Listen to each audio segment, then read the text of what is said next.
तेरी दिव्यता मेरी बुद्धि के पंजे में फंसकर ऐसे फड़फड़ाएगी जैसे फड़फड़ाना बाद में, पहले मेरी रक्षक से तो बच के दिखाओ बुद्धिराज। रुक जा दुष्ट।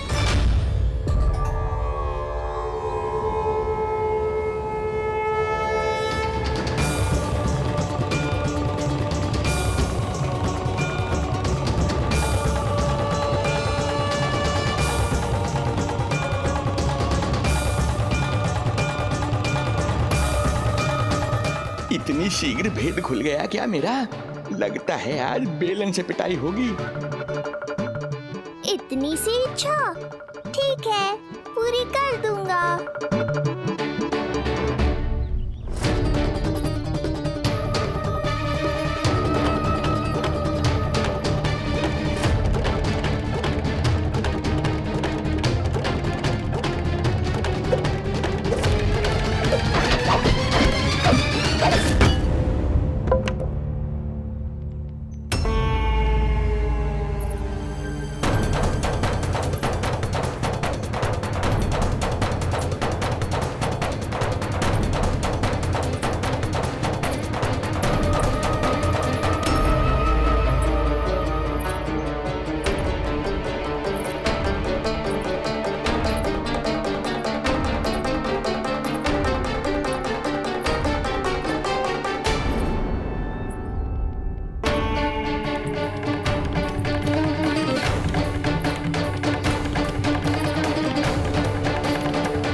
डर गए? जे आपके लिए ना है, जे तो उस मधुमक्खी के लिए। कब से घूम रहे हो? जाने कहाँ से आ गए? आप ही बताओ, ऐसे कैसे घूमने दूं? मेरे लल्ला को डंक मार दे तो? हाँ लल्ला, क्या सोचो उस मधुमक्खी ने? मेरे लल्ला के आसपास घूमेगी और मैया देखती रहेगी। हाँ नहीं तो? झूठ बोला तो मधुमक्खी से भी बुरी दशा हो जाएगी ढोंगी महाराज। बाबा वैसे आप यहाँ क्या कर रहे हो मेरे लल्ला के पास? वो हम बेटी अरे हाँ, आप भोजन खाने आए होंगे। हाँ। आज तनिक विलंब होगा बाबा। हाँ। वो जानकी ना आई, जे सब गोपियाँ जमुना जी के तट पर जा रही हैं। हाँ, जमघट करेंगी सब, बेरिया तोड़ के खाएंगी इसीलिए। फिर तो बेटी यशोदा तुम्हें भी जाना चाहिए, क्योंकि तुम तो घर से बाहर निकलती ही नहीं हो। सही कहा ढोंगी महाराज, अब मुझे ही कोई लीला रचनी पड़ेगी। नीलमणि, ओ नीलमणि।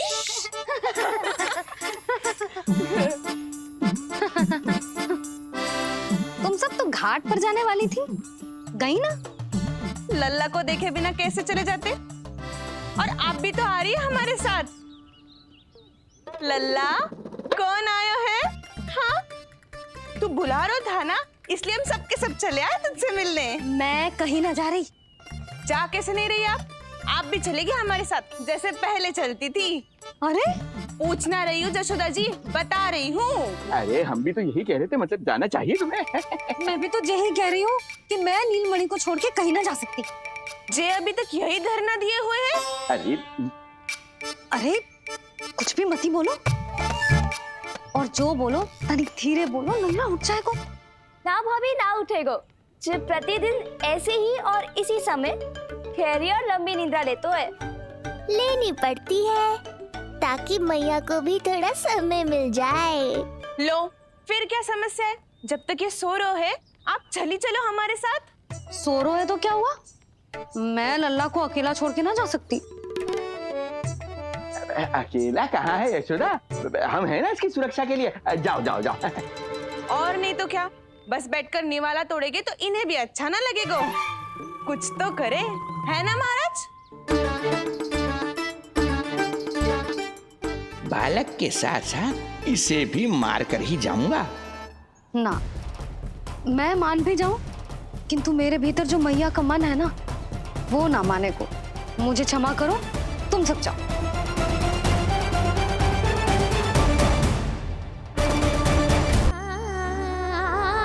बेटी यशोदा, मैं जब से यहाँ आया हूँ तब से तुमने मेरी सेवा ऐसी की है जैसे मेरी अपनी बेटी करती है। तो मुझे भी सेवा का अवसर दो। तुम क्या चाहती हो? मैं तुम्हारे उपकार का बोझ लेकर चला जाऊं यहाँ से, और जब मेरा अंत समय आए तो तुम्हारा ऋण चुकाए बिना ही प्राण त्याग दूं? मानो तो भला, न मानो तो भला, किंतु सत्य यही है, तुम्हें विश्राम की आवश्यकता है। माँ की ऊर्जा से ही संतान अपनी शक्ति प्राप्त करती है, इसीलिए तुम्हें स्वस्थ और सदा प्रसन्नचित्त रहना चाहिए। यदि तुम प्रसन्नचित्त रहोगी तभी तो तुम्हारी संतान भी स्वस्थ और प्रसन्नचित्त रह सकेगी। जाओ पुत्री, जाओ। सुन लिया जशोदा जी, अब नीलमणि के लिए आपको चलना ही होगा। हाँ। जे है इसका ध्यान रखने के लिए। अरे किंतु बाबा को भोजन भी तो परोसना है। हम स्वयं परोस लेंगे। तुम जाओ बिटिया। हाँ हाँ, चलिए जशोदा जी। चलो चलिए आप जशोदा जी, चलिए।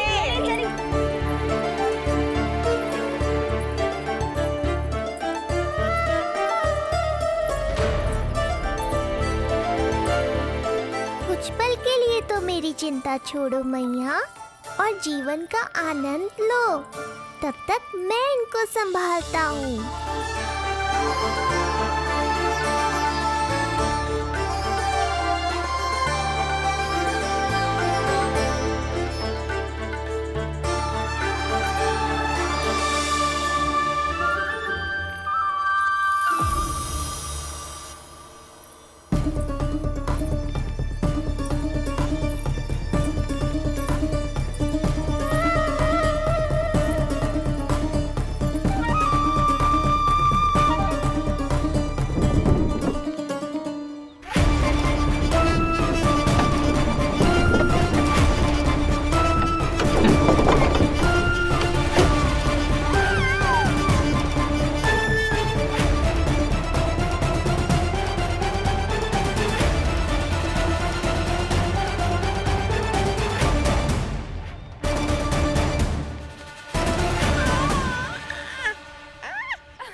नदी का स्नान, अमिया, संसार भूल के मौज में मगन हो जाना, ऐसा लगता है जैसे ये सब तो मैं भूल ही गई थी।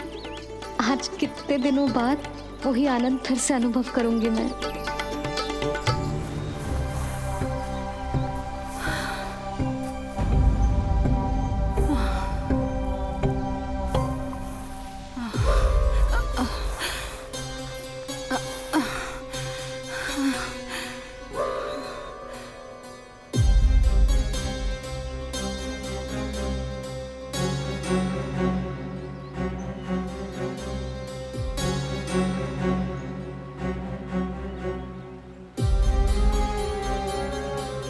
प्रणाम नंद भैया। प्रणाम उत्तम भैया। सब ठीक है? हाँ, आपकी विकलांग बनाने की योजना बहुत अच्छी थी। सारी जानकारी प्राप्त कर ली और किसी को संदेह भी ना हुआ। बहुत अच्छे। क्या समाचार लाए हो? इस बार कंस ने गोकुल में किसी विकट को भेजा है, और सबसे बुरी बात तो ये है कि वो हमसे पहले यहाँ आ चुका है।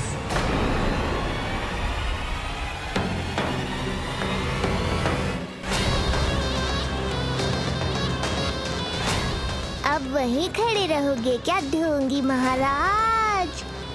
नहीं, अब मैं तेरे निकट आऊंगा और उस महत्वपूर्ण कार्य को पूर्ण करूंगा जिसके लिए मित्र कंस ने मुझे यहाँ भेजा है। निसंदेह अत्यधिक समय लग गया, किंतु अंततः वो क्षण आ ही गया जब मैं तेरा अंत करूंगा। और वो व्यक्ति बहुत दिनों से गोकुल में रह रहे हैं। जे कौन है, कहाँ रहते है, इसका पता ना कर पाया हूँ। कोई तो सूत्र होगा जिससे उसकी पहचान पता चल सके। बस इतना पतो है नंदराज कि उसने कंस के साथ भोजन किया था। उस दिन विशेष व्यंजन बनाने का आदेश मिलो था हमें। तुमने देखो था उसे? कैसे वस्त्र पहने थे, कैसे शस्त्र है उसके पास? कोई ना कोई शस्त्र तो अवश्य होगा इस घर में।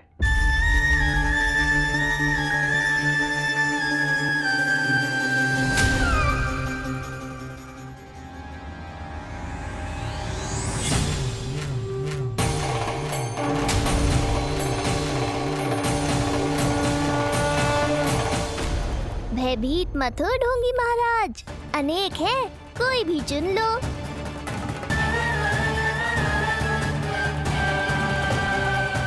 सूक्ष्म बुद्धि को किसी शस्त्र की आवश्यकता नहीं। तेरे लिए तो मेरे हाथ ही पर्याप्त हैं।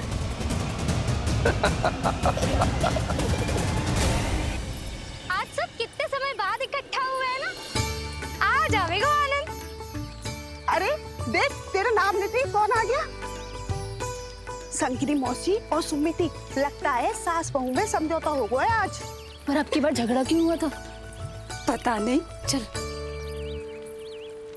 शंकरी चाची चाहती है कि इनका लल्ला इनके पल्लू से बंधा रहे, और बहू कहती है कि इसका पल्लू कम शक्तिशाली थोड़ी ना है, तो इसके पल्लू से क्यों ना बंधा रहे इसका पति। हाँ जसोदा जीजी, देखो ना, जो मुंह में आए बोली जा रही है सुलक्षणा। ए, शांत रहो सब।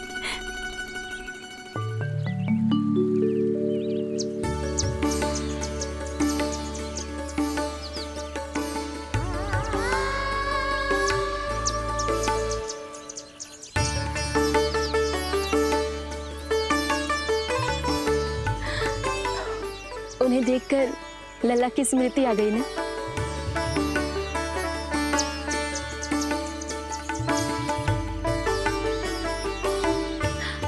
वो घर में आनंद से होगो।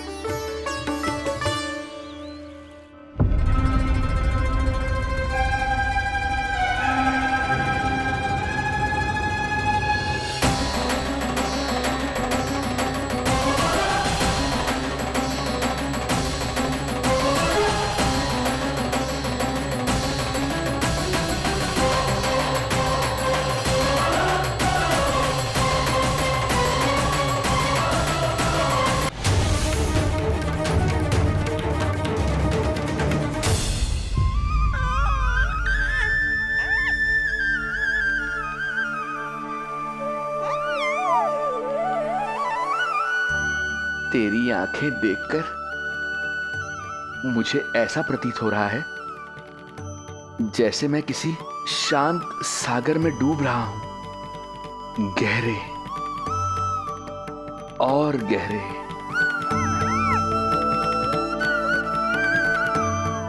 तेरी मुस्कुराहट तो ऐसी है जैसे प्रसन्नता की कोई लहर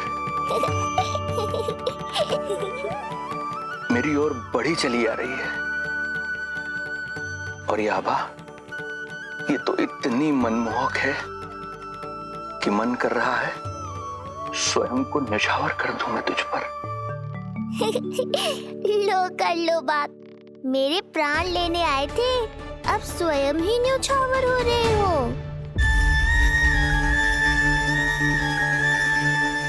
इतनी बड़ी भूल कैसे हो गई मुझसे? कैसे भूल गया मैं कि तू तो एक छलिया है। जैसे तूने सारे गोकुल वासियों को मोह रखा है, मुझे भी सम्मोहित करने चला था, किंतु मैं तुझसे सम्मोहित नहीं होऊंगा। जिस उद्देश्य के लिए मैं यहां आया हूं उसे पूर्ण करके ही रहूंगा। अच्छा जे बताओ भाभी, पहले हमें क्या करना चाहिए? बोलो ना, पहले हमें स्नान करना चाहिए या पहले हमें अमिया तोड़नी चाहिए?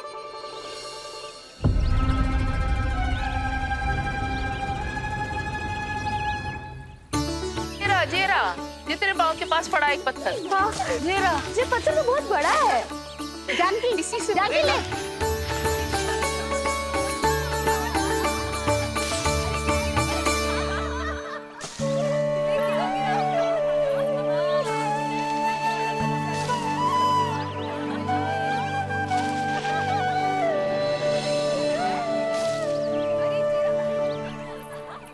क्या होगा भाभी, कहाँ खो गई?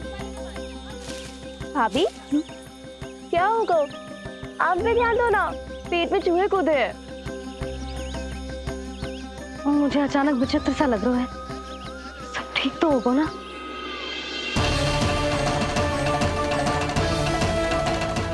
ये क्या कर रहे हैं आप?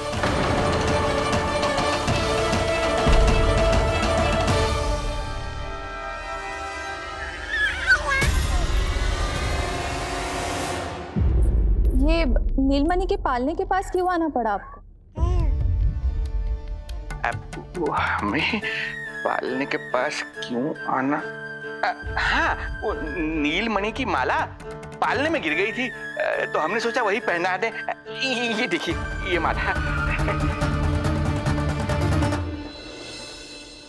लाइए, मैं पहना देती हूँ। हाँ, पहनाइए।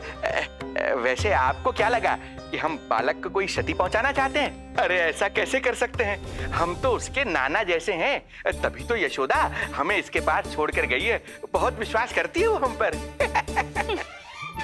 नीलमणि के बारे में यशोदा किसी पे विश्वास नहीं करती। अच्छा, पहनाइए पहनाइए।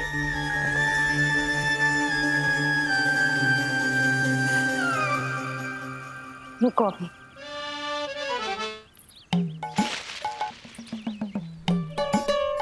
प्रभावती चाची, आप तो कह रही थी कि जशोदा भाभी का एक भी निशाना ना चूकता, पर आज तो एक भी ना लग रहा है।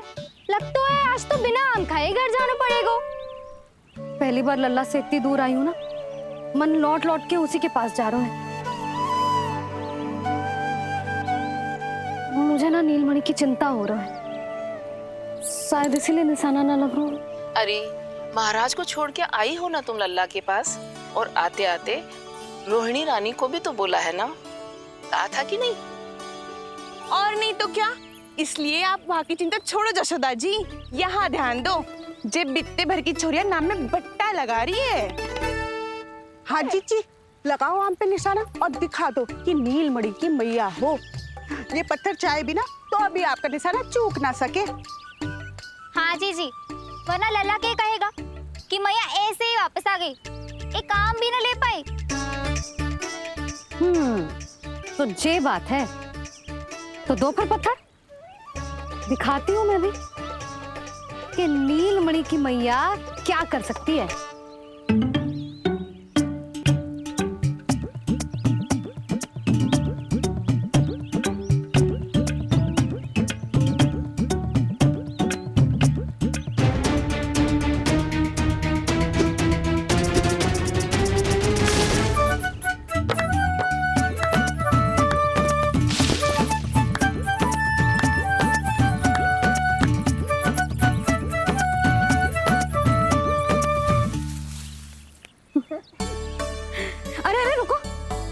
पहले प्रभु को भोग लगाओ, फिर जितना मन करे खाओ, और पेट भरे तो लेट जाओ।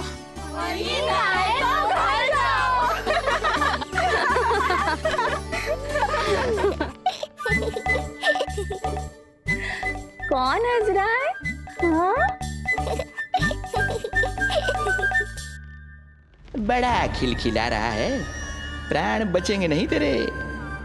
आपने मेरी मैया को प्रसन्न किया है, इसका फल आपको अवश्य दूंगा मैं। मुझे फल देने चला है तू? अरे दूंगा तो मैं तुझे, वो भी मृत्यु। इसका अर्थ है लल्ला के प्राण संकट में है और हमें उस षड्यंत्रकारी के बारे में कचू पतोना है। भैया, हमें लेख पत्र जांचने होंगे। यदि कोई बाहरी व्यक्ति गोकुल में आए होगो तो उसके बारे में हमें सब लेखा जोखा पता चल जाएगा। तुम सही कह रहे हो नंद, मैं अभी प्रबंध करवाता हूँ। पता नहीं उन गुप्तचरों ने क्या बताया होगा। यदि नंद को मेरे बारे में कुछ भी पता चल गया तो नहीं, समय रहते ही कार्य समाप्त करना होगा।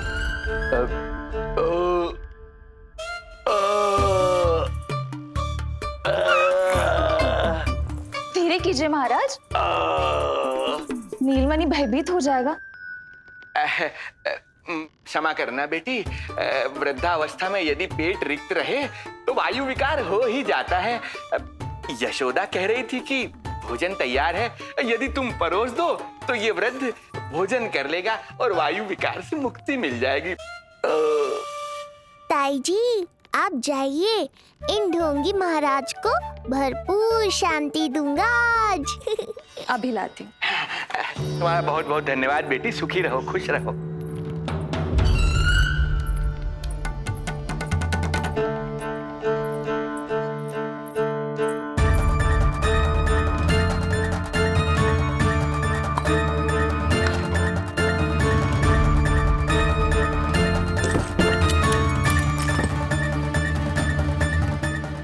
कौन बचाएगा तुझे? गोकुल में किसने प्रवेश किया, कब प्रवेश किया और कब यहाँ से निकलो, इसमें सारा लेखा जोखा है। इससे हमें सारी जानकारी वहां से मिल जाएगी।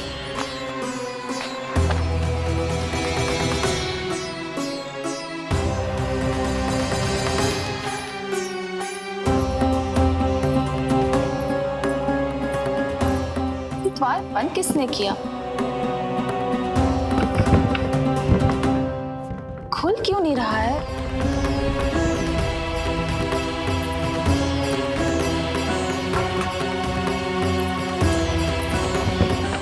पैर फंस गया है। कोई है? श्रीधर महाराज सहायता कीजिए, लगता है द्वार फंस गया है। अब सूक्ष्म बुद्धि की बुद्धि से कौन बचाएगा तुझे?